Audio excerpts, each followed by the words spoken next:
Buni qanday qiladi bu Qashqadaryoliklar? Bu sabrni, bu mehmondo'stlikni qayerdan olgan bular? Hayron qolasan.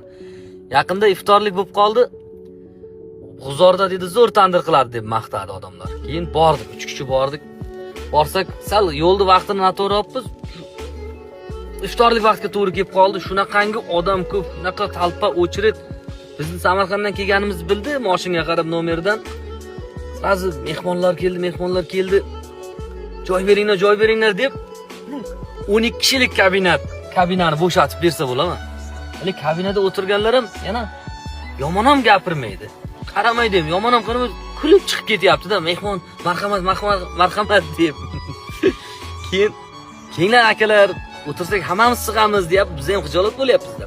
Yo'q, o'zlaring bemalol o'tiringlar, biz shu yerda odammi deb turib joy berib, yana chiqib navbat kutib orada kelib so'rab ketyapti. Biron kamchilik bo'lmayaptimi? Biron xizmat yo'qmi? Aytaveringlar bemalol deb. Qoyil qoldim. Borki, qanday qilyapti shu narsani? Qashqadaryolik tanishlardan bir so'rab ko'raylik. So'ranglarchi, men qoyil qoldim. 1 oydan beri, 2 oydan beri Qashqadaryoda yashab ishlayapman. Ketkim kelmay qoldi bu yerdan. Qashqadaryolik og'alarga katta rahmat.